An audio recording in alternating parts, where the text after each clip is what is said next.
Hey friends, I'm Geoff Fienberg back here with you breaking down the Players Championship for OddsChecker.com/US. We'll get right to the outright picks in a moment, but before that, I've got a dozen Pro V1 golf balls to give away, top shelf golf balls, as the weather is getting nicer, at least where I am. Maybe it's perfect where you are, but I can't wait to get out there. So I got a dozen golf balls to give away. All you've got to do is like this video, sub to the Odds Checker feed, leave a comment. Tell me who you like this week at Sawgrass Players Championship. You tell me the winner. You leave your Twitter handle in the comment section, and I will pick a winner. I will give you a free dozen Titleist Pro V1s if you can get that correct on Sunday night. One winner only, of course, but more exciting news as the weather is heating up. I've got a straight fire offer. Odds Checker and TheScore Bet are partnering up for new users. Odds on any player making a birdie. You see me stumble there? I had to double check what I was reading. 100-1 odds on any player making a birdie. That's literally free money. Unless you pick Louis and he goes home 3 minutes before tee time, it's free money. $100 max winnings. Bet $1, win $100. You can only claim the offer via Odds Checker link and can be found below. To qualify, you must wager at least $1 on the Players Championship. So pick a player, pick one of mine. I can give you a loser. You can still win $99. This makes perfect sense. Free money, new users only, and full terms can be found on the link below. Again, you can wager $1, you win $100. 100-1 for any player of your choosing to make a birdie this week at the Players Championship. Whoo! Straight fire. Man, people got some free roll cash I guess they're going to get to play with now, courtesy of Odds Checker and Score Bet. That is simply amazing. With no further ado, I am going to bring in my pal, Eric Paterson from TheScore at ePatGolf on Twitter to break down the players with me. Normally, I just shoot hot fire doing these videos, but I'm pretty hyped to have Eric join me this week. As you can see, I'm pretty giddy at the moment. It's the Players Championship. Apparently, for lots of people, we'll get every shot live. So a lot of exciting times. I can't remember the last Players that wasn't a Sunday heater of excitement. I guess Webb ran away with it a few years ago. Anyway, I could just talk all day, but why bother? I got Eric Paterson here with me. Eric, it's the Players. The Players Week, and apparently TheScore is just handing out free money. I would like some of that myself. Maybe a little bonus here or there, but it's good. As I found out with some other Odds Checker contests, as employees, I'm not allowed to enter. So I don't know if those same rules apply to you being able to get in on TheScore Bet. But hey, we're just two people. There are thousands of you out there who can take advantage. $1 to win a free $100. Well, 100-1. You pick a player, he's got to make a birdie. What if he doesn't? What if they imagine taking a guy? It's a full week. It's a full week. So yeah, but what if you want to get real? There might be a guy who doesn't make a birdie for 2 rounds though. That'd be a tough scene. Yes, but they're not asking you to pick the 104. Your options aren't just the back 12 guys of the field. You got to pick everybody. Who's the riskiest guy from the top? Jason Day, Louis. Who would be most unlikely to make the birdie? Yeah, someone who's going to pull withdraw. Listen, you can't do Louis. You can't do Day. And I guess, Rose, because by the time we're recording this, we don't even know if he's going to play. So that would be silly. There's a free $100 out there. You don't have to get fancy with it. You could literally pick anybody. You could also pick Mackenzie Hughes. You'll probably get your $100. You would hope so. Yeah, that's the plan for 36 holes. Score guy, Mackenzie Hughes, back in Florida. They should have done a double or nothing on Hughes if he turned 1 into 200. Anyways, good deal, good promotion. I'm excited the Players this year. It's we've had some really good tournaments so far this season. So I wasn't like itching to get like a major championship feel, but this one definitely brings the fire. I'm with you, Eric. Like last week, I was like, oh, I can't wait for the players. Oh, I can't wait for the players. Like I didn't have that. But you know what got me really excited for the players? When I checked out the odds board and used like the OddsChecker grid. Because it's like, oh, I don't know what I'm going to do. And then I'm like, oh, you're disrespecting like too many guys because everybody shows up. Everybody shows up. And there's a handful of guys that have been very consistent that are bound to slip through the cracks. So before we get started on the guys we like, let me just ask you this. Because at least ever since I joined the team at OddsChecker last summer, sort of out of the COVID restart, big boys get together and big boys win. You know, and I'm sort of talking about, you know, that 20 to like 55, let's just say 60 to 1 range has been absolutely unconscious. Probably, I don't have exact math, 85 to 90% of the winners have probably come in that range in events where everyone, like where all the top players are playing. Now we have not been back to Sawgrass though.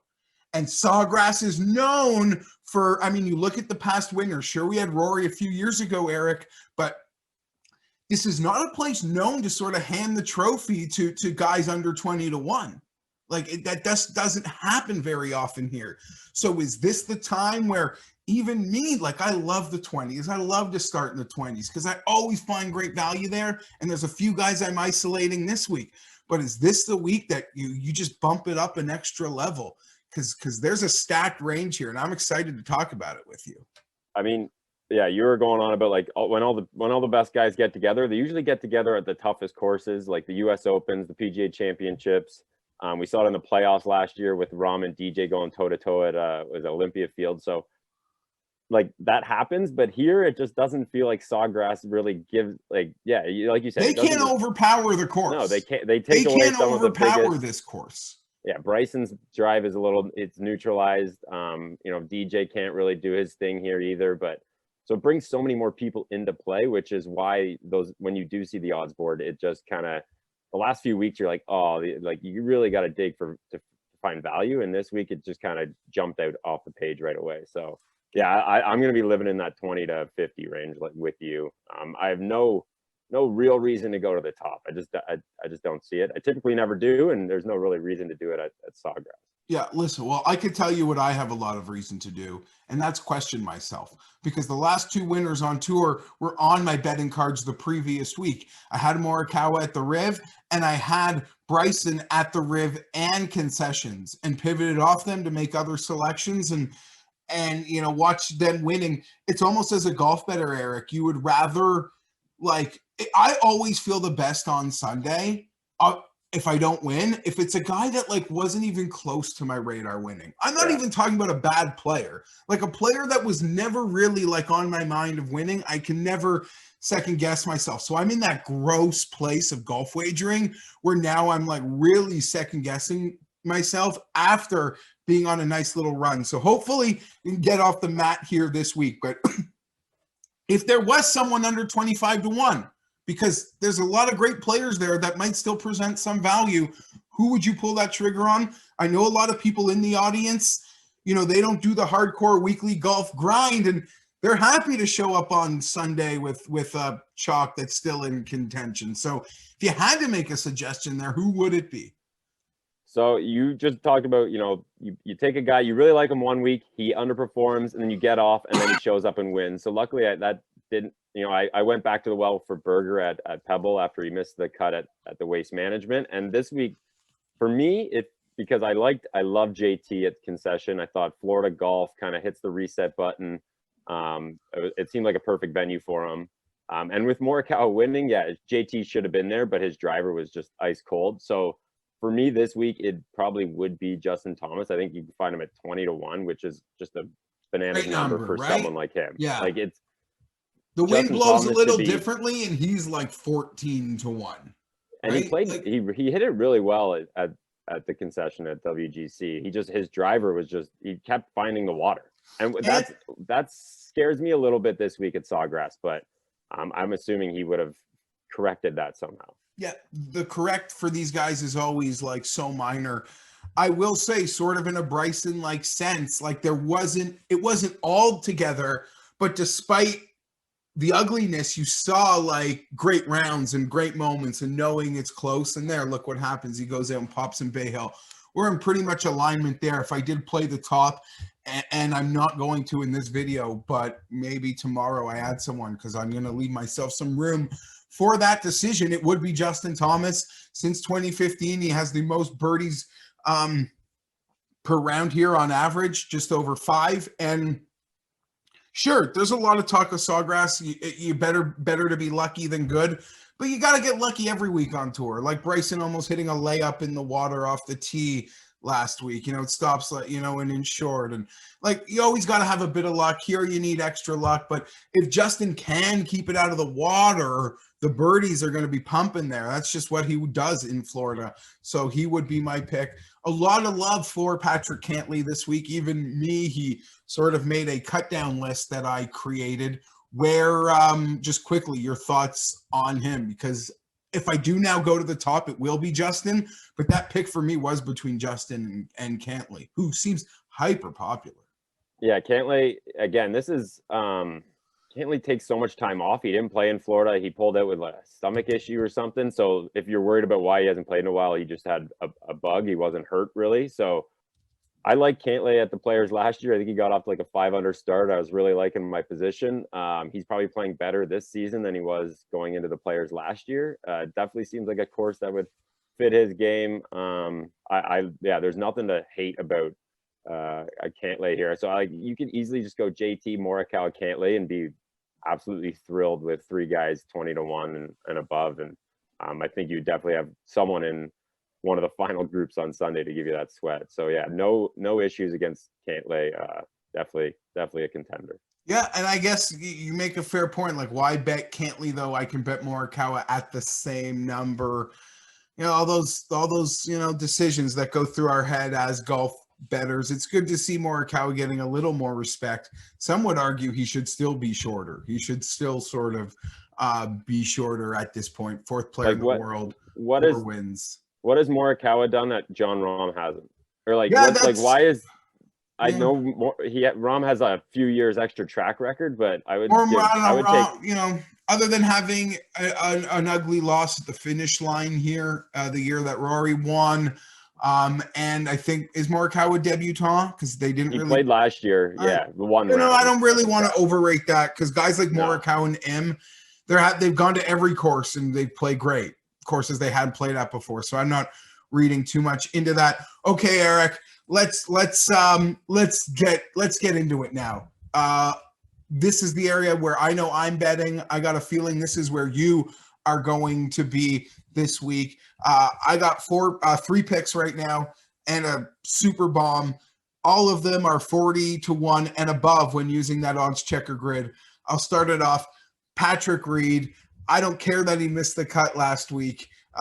Sometimes when a guy that's been playing well and has been playing as much golf as Reed, I didn't need him taking an ass whipping there on the weekend. Like that course punched a lot of guys in the face. Reed, go home, relax, put your feet up. I don't care. Watch other guys hit it in the water. This is a bit of a lucky track and some craftiness obviously required. Patrick Reed at 40, the ultimate winner, the ultimate payday, double Ryder Cup points. Who says no? Yeah, he's on a short list of guys to be added to my current list of picks. He hasn't made it yet. There's a moral dilemma going on with me right now because I do want it. A lot of this is entertainment. I want to be there cheering for a guy that I like. You're a Patrick Reed fan. You're on full on Team Reed. I'm not so much in that camp. So I don't want to, I'm not part of me doesn't want to see him win. But then fair. I see 40-1 and I'm like, but you know what? That's the attitude that's got him 40-1, I would argue. But sticking in that range, I know there's a guy that both of us are leaning heavily to. So put it out there, sell us. Daniel Berger. I now see somewhere he's drifted to 44-1. 44-1 using the OddsChecker grid available at FanDuel. This number is as low as 28. So big discrepancy there using that grid. Berger 44-1. The guy's won twice since the restart in June. He won in Pebble not that long ago. He played decent at the concession. He just couldn't chip, and that course is just brutal for around the green. So I almost let that one slide. Berger in Florida, he's played well at Sawgrass in the past. I think he has a top 10 in his career. So he wins. I think you've alluded to this. Like Berger on a Sunday, he's talked about how it almost feels like you're having a heart attack for a full day, but he embraces that and he shows up. Like that showing on Sunday was at Pebble Beach was pretty ballsy in my opinion. So I have more faith that he's going to win on a Sunday compared to like Hideki, Finau, Schauffele, even like the Berger to Schauffele. I love. Yeah, listen, I will say this: double the number. Yeah, no, and even this next comment might incredibly backfire. But last year, when like Cantley was like 30-32 and Schauffele was like 16, and we're like, no, to me, like when they're all said and done, they're gonna be like very close to the same guy. I have them in very identical places if I rank golfers. Schauffele and Cantley. And now Cantley won the Zozo and his number has drifted back to sort of maybe a closer to Xander. But I would argue now that I also see Berger and Cantley, when all is said and done and we stack trophies and careers, are going to, in my opinion, rank very close to each other. And even in the moment, there's a lot of talk of Cantley's great form. Berger has a win. Berger was... You talk about last year's leaderboard. I think Berger might have been tied with Cantley at 6 or 5 under in that one round. I don't care to make anything about that one round, but he loves Florida. As we know, EP, straight vibing. This is a Florida boy. He's been playing cash games on. He's been playing cash games on Florida greens since he was 12 years old. That playoff loss at the Honda, I got no issues. And if it comes to him versus a Dustin or a Bryson, like he's to me has, as you said, that like Patrick Reed own the moment stomach. So I'm excited, happy we're aligned on Berger. Who else? Who's next man up with your money? I want to go back to my guy Fleetwood. I know you're on him. I might stay away this week just because I don't have I wish he was like 55 because there is a guy at 55 that I like that I think can do just as much as Fleetwood can. And it's Sung Jae Im. I know he's a popular pick. But 55, I mean, that 55 is massive. Yeah, that's massive for a guy that goes to big events, that plays well, that nothing deters him. That if it's about like, how do I put it? Like a very efficient effort in avoiding the booby traps around Sawgrass, he certainly lights it up. I do like Sung Jae a lot. I wish Sung Jae was hitting a little bit better with his irons, but that's for him based on just looking at his stats. Those come and go really quickly, and honestly, like a flick of a switch, it could just pop back up. He's driving it great, putting it well. So Sung Jae, he's like you said, he's played well in Florida and shows up at the big events. So I actually Saturday night, I'll own this. I found a site that had a futures market already up on the players. I bet Fleetwood at 55-1. My logic, obviously, I like Fleetwood. I don't need to go into that, but I had him last week, so I'm like, well, one of two things. He's either going to like play well on Sunday but not win, or just something will happen. Like winning is hard, but he's playing well and he doesn't win, and 55 will be a great number, or he wins and I'm just happy to roll with him again because I love him so much, and 55 will be a strong number.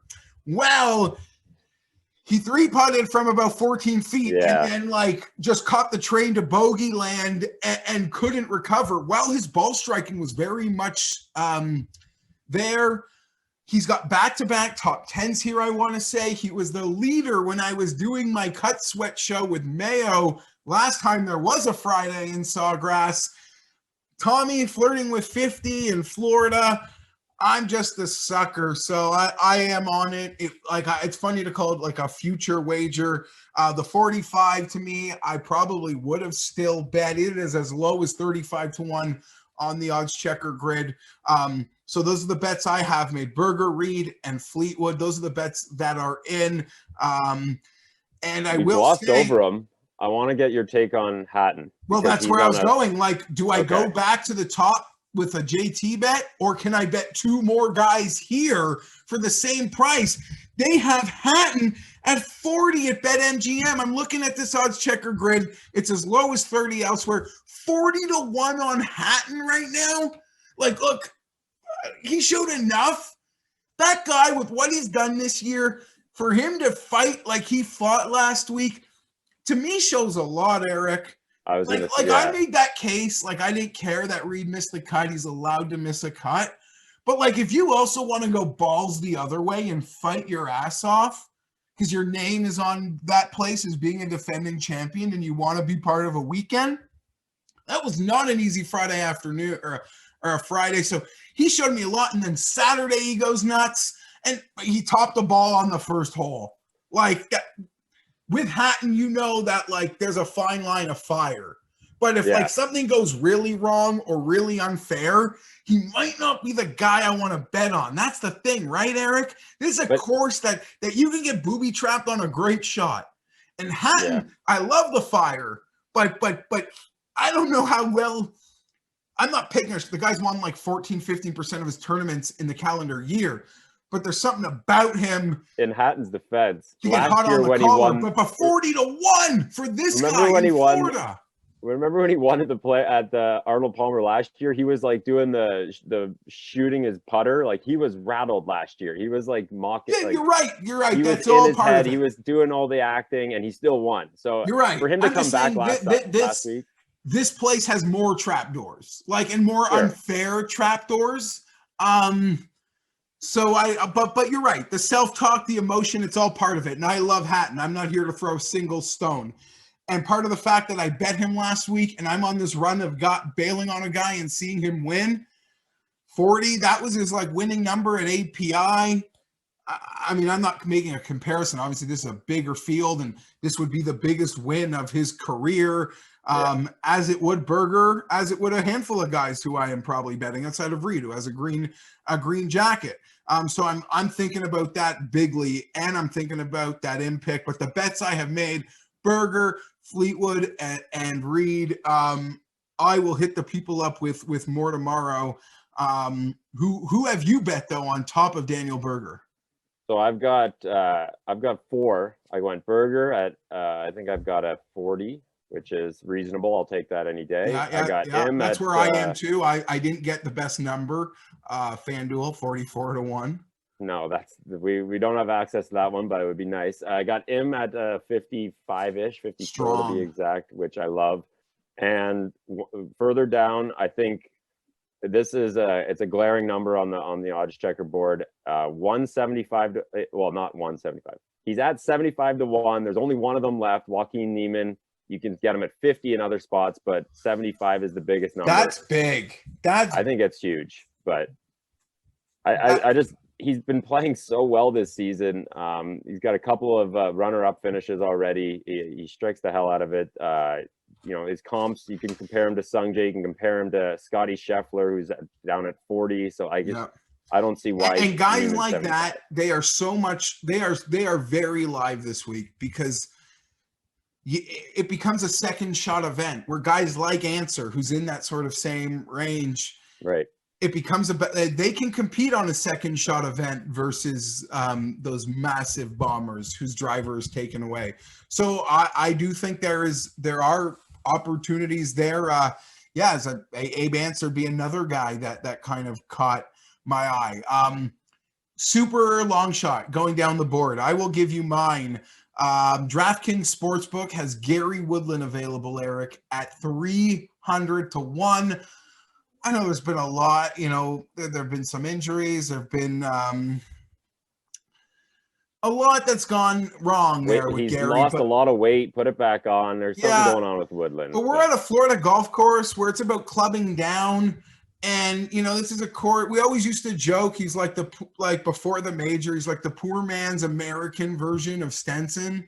Well, Stenson's game literally was the prototype game for what it would take to win at Sawgrass. And I don't know, 300-1 on DraftKings. And it's 150-1 elsewhere when using that grid. So I can't resist. Gary's been too good to me. I got a Pebble Beach U.S. Open flag right there. I don't look at a 300-1 beside Gary's name in Florida with driver out of the bag on a lot of holes without. And you just look at the guys he's beside, like no offense to any of these players, but Doug Gim, Harold Varner, Henrik Norlander. Fun players, completely different players. No. Thank you. Yeah. Anything down there for you? So this is more of a maybe a top 10, top 20, because I think it could blow up in your face, but 500-1, way down. Pat Perez. Oh, yeah. So last week, I was going through the tee to green numbers from last week, and Pat Perez was 6.1 tee to green, lost almost 4 strokes putting. Again, this could blow up my face, but Perez's history at the Players is actually pretty reasonable. He came third way back in, I want to say 2003, or 2006. He's made a bunch of other cuts, 22nd in 2017. So there is some track record for Perez there. I mean, I'm not going to go all in on this guy, but a couple bucks I think is worth a flyer on. This is an event where you see those kind of the older, the short knockers who can contend. So 500-1. There's probably worse ways to put a couple bucks down. Listen, we saw Rory have to outduel Jim Furyk just a couple years ago. You said a couple old knockers that can put it right by the pin on a second shot golf course. So a lot of guys are live, and that goes back to our initial debate of maybe this will be the first premium field event where you got to maybe start the board higher. And you guys know how I like to bet boards. And it's a Tuesday, and my highest, shortest bet, however you want to say it, is a 40-1. So I'm probably feeling that vibe, Eric. Thank you so much for taking the time to join me today to talk the Players Championship. Hopefully it's an exciting weekend here. Don't forget, like, sub, comment, tell me who you think is going to win the Players. If you do, leave your Twitter handle in that message, and I will send you a dozen Pro V1s. One winner I'll pick if you get the answer right from me. And how can I forget, TheScore bet is offering OddsChecker users 100-1 odds on any player making a birdie. $100 max winnings. Bet $1, win 100. You can only claim the offer via OddsChecker. The link is found below. To qualify, you must wager at least $1 on the Players Championship. New users only, and full terms can be found on the link below. So thank you, OddsChecker. Thank you, Score Bet. Let's see you get an opportunity to have a couple golf free rolls this week, or do whatever you want with it. $300 pretty much available, being offered by our friends at ScoreBet. Thank you, Eric Paterson. You can find him on Twitter at @EPatGolf. I'm Geoff Fienberg. Don't forget, I'll be back later in the week with more picks, because I'm going to have to add to this outright card. There are a lot of thoughts going on right here. But Reed, Berger, Fleetwood, that's what I got in for the Players. As my good friend Morency would say, may the winners be yours.